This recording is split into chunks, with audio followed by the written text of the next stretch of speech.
Hi everyone, welcome back. Thanks for joining us today. We've got a brand new story to share with you. So let's begin. My name is Willie, and let me tell you, life has a funny way of turning things around. 2 years ago, I was just the guy who got dumped because I wasn't good enough. I remember feeling like my world had ended. But fast forward to today, and the same person who walked away from me, she's losing her mind watching me thrive. It's wild how things change. Now before I get into everything, do me a quick favor. Hit that like button. Trust me, you're going to want to hear this story. Because if you've ever felt rejected, if you've ever been told you weren't enough, or if you've ever had someone trade you in for something better, then stick around. This one's for you. Let me take you back to where it all started. The first time I saw Marilyn remains unforgettable even up to today. Back then, to me, she was more than special. She was perfect. From the moment we started talking, everything just clicked. We could spend hours together, and it never felt forced or awkward. You know that feeling when you find someone who just gets you? That's how it felt with Marilyn. She made me laugh in a way no one else could. I'd tell her about my dreams, my struggles, and even my fears, and she listened. At that time, I believed she did care. We made plans for the future, talked about places we wanted to visit, things we wanted to accomplish together. We did everything together because it gave us an excuse to be close. I wasn't rich, but I loved her with everything I had.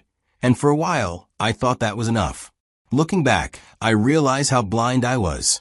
But at that time, I was just a guy in love, holding onto the idea that what we had was real. That no matter what life threw at us, we'd face it together. I couldn't have been more wrong. After a year of dating, Marilyn invited me to have dinner with her family. At the time, I was excited. I saw it as a step forward in our relationship, a sign that we were getting more serious. So, when she told me her parents wanted to have me over, I took it as a good thing. I thought it meant they were warming up to me, that they wanted to get to know the man their daughter loved. Looking back now, I realize how naive I was. The moment I walked into their house, the atmosphere shifted. No one said anything outright rude, but I could feel it. The way her father barely made eye contact, how her mother's smile didn't quite reach her eyes, the forced politeness in her brother's voice when he greeted me. It was like stepping into a room where everyone had already decided something about you, and you were just there to prove them right. Dinner was uncomfortable.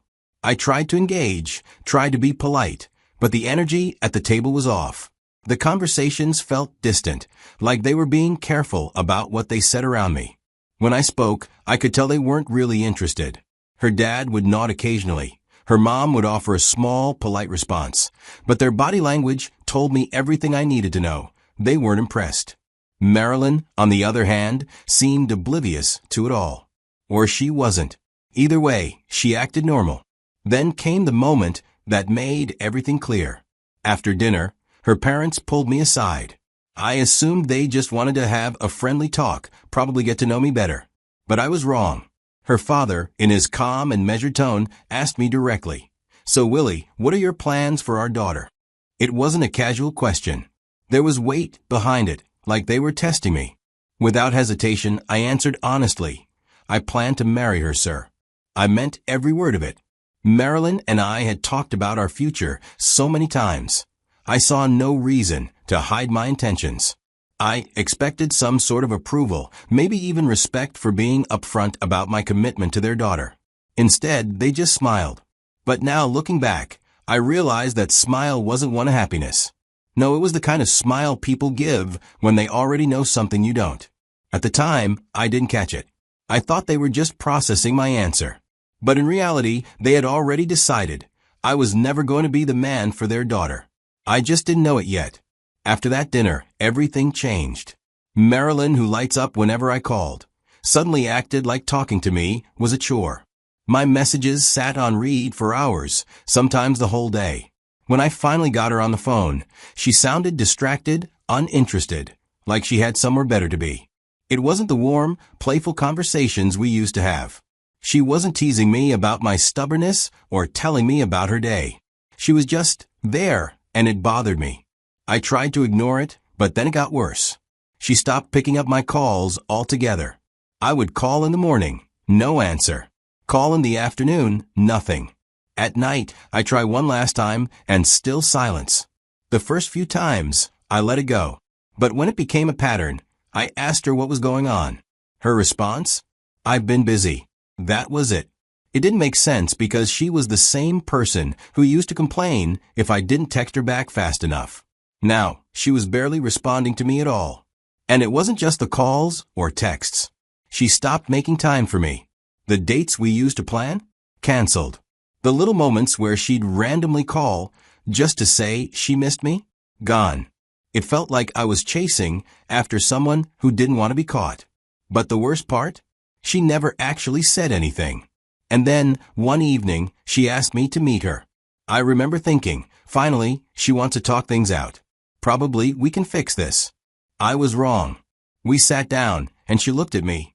Then, she told me straight up, Willie, my family doesn't approve of us. They think I should be with someone who's more stable, someone who can give me a better life. For a second, I couldn't even process what I was hearing. I stared at her, waiting for her to take it back, waiting for her to say, but I don't care what they think. I love you. But that never came. I forced myself to ask the only question that mattered without breaking down. Do you even love me, or are you just doing what they want? She hesitated. That pause was all the answer I needed. If she had to think about it, if she couldn't immediately say, of course I love you, then she had already made her choice. I should have gotten up right then and walked away. But I didn't. Instead, I begged. I reminded her of everything we had been through, of every dream we had for the future. I told her I was working hard, that things wouldn't always be like this. I asked her to believe in me. But she didn't. In the end, she left. Just like that. And as I watched her walk away, I realized something painful. I was the only one who ever truly believed in us. The days after Marilyn left felt like an open wound that refused to heal. I tried to act like I was fine, but deep down, I was shattered. She wasn't just my girlfriend. She was the one thing in my life that made sense. Everything else, my finances, my business, my future, was unstable, but I held on to her like she was my anchor. And then, just like that, she was gone. Not because we fought, not because we fell out of love, but because I wasn't good enough in her family's eyes. That realization cut deeper than anything. The woman I had spent years loving, the woman I dreamed of building a life with, had traded me in like an old, worn-out pair of shoes. And for what? A man with a heavier wallet? It was humiliating. At first, I told myself I'd be okay. But the nights were the hardest.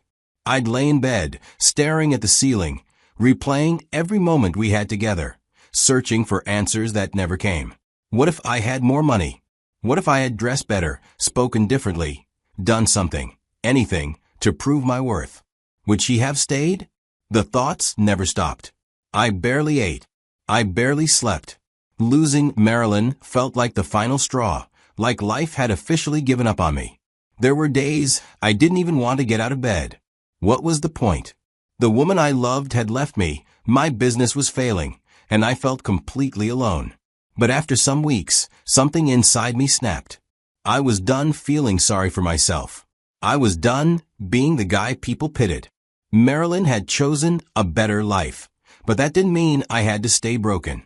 If I wanted a future, if I wanted to prove to myself, not to her, that I was worth something, I had to start over. I stopped waiting for someone to save me and started focusing on what I could control. My time, my energy, my grind. Every day, I poured myself into my work, learning everything I could about my business, sharpening my skills, and finding ways to make money, even if it was just a little at a time. It wasn't easy. Some days I wanted to quit, but every time I felt like giving up, I reminded myself why I started. The pain became fuel. Every rejection, every setback, every moment of doubt pushed me harder. And through it all, one person stayed by my side, Diana. Funnily enough, she had been Marilyn's friend first. But, unlike Marilyn, she never looked down on me.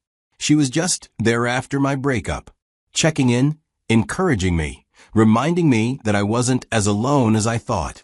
At first, I didn't see it. I was too caught up in my own misery to notice. But her presence felt different. She just saw me for who I was and accepted me. That kind of love, I had never experienced it before. 2 years. That's how long it took me to rebuild myself from the ground up. 2 years of discipline, long nights, and sheer determination. I won't lie to you, those early days were brutal. There were times I wanted to quit, times I wondered if I was just fooling myself. But every time doubt crept in, I reminded myself that I had to be good enough. That memory fueled me. It kept me going when nothing else did. Now, everything's different. I'm no longer the struggling guy. I built something real. My business is thriving, my finances are stable, and for the first time in my life, I feel in control. I wake up every morning with purpose, knowing that every decision I make is pushing me forward.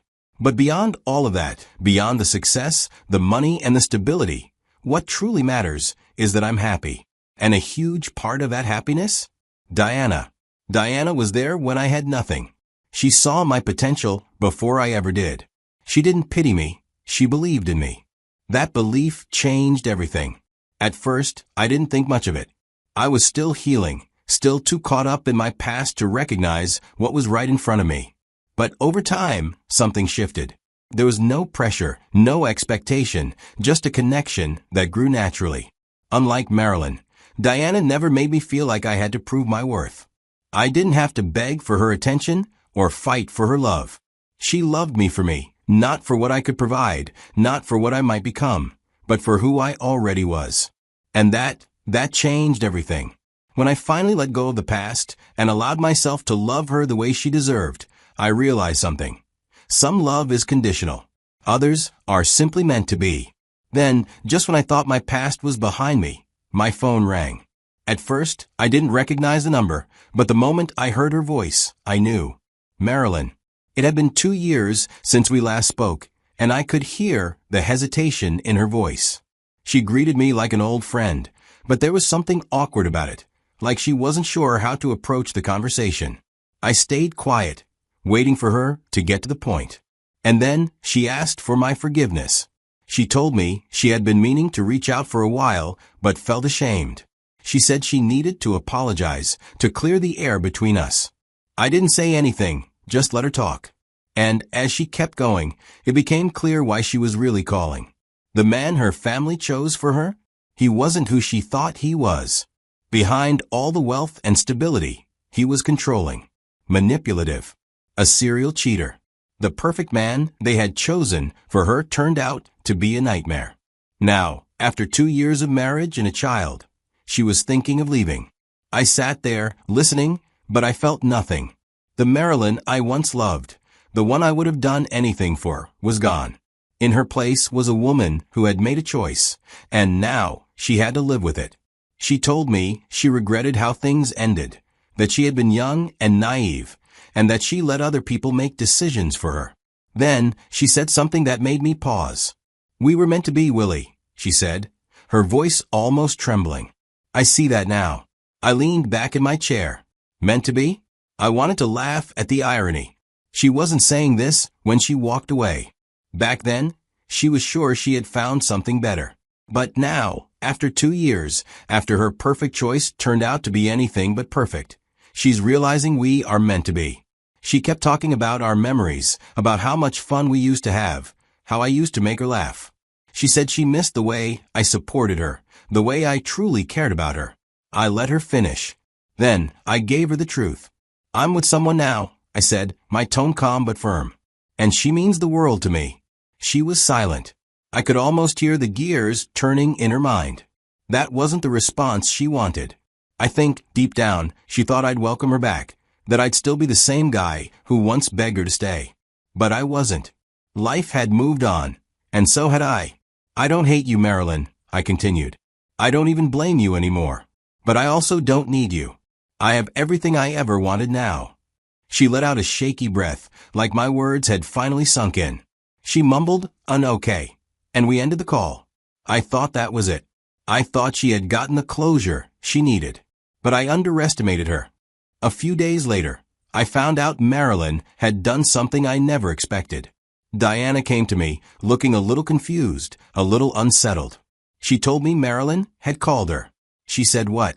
I asked, already feeling the irritation rising in my chest. She told me to stay away from you, Diana said. That you and her have history, that you're meant to be together, and I'm just in the way. I was angry. Marilyn had no right. None. She had made her decision 2 years ago.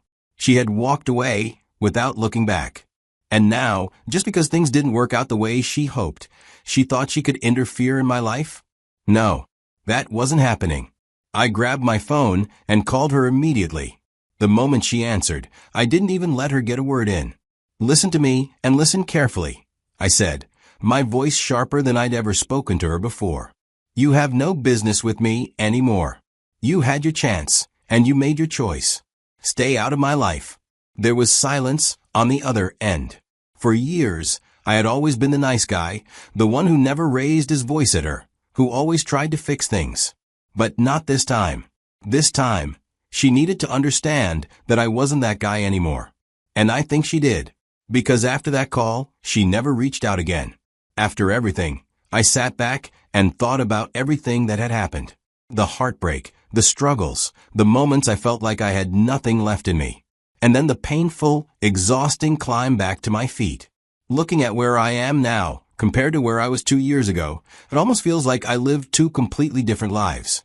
But the truth is, I wouldn't change a thing. Every part of this journey taught me something, and I want to share those lessons with you. Maybe you're going through something similar, maybe you've been in my shoes before, or maybe you just need to hear this today. Either way, here are things I learned the hard way. First, never let someone's rejection make you feel like you're not enough. When Marilyn left me, I felt worthless, like I had failed as a man. But looking back, I realized I wasn't the problem. I wasn't less than. I was just in the wrong place, with the wrong person, at the wrong time. Sometimes people will walk away from you, not because you're not good enough, but because they don't see your worth. And that's okay. What's not okay is letting their opinion define you. If someone doesn't see your value, that doesn't mean you don't have it. It just means they weren't meant to be part of your success story. Second, pain can either destroy you or build you. It's your choice.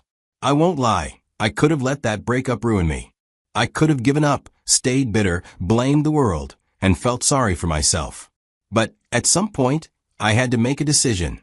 Either I let this pain drown me, or I use it as fuel. So I worked like my life depended on it, because in many ways it did. And that pain? It became the fire that pushed me forward. Looking back, I realized that if Marilyn had never left me, I probably wouldn't be where I am today. So, if you're going through something painful, don't waste it. Use it. Let it turn you into something stronger. Third, real love doesn't make you feel like you have to prove yourself all the time. With Marilyn, I was always trying to be enough. Enough for her. Enough for her family. Enough to be worthy of staying by her side. But with Diana, it's different. She sees me as I am, and that's enough. Love shouldn't feel like a test you have to pass.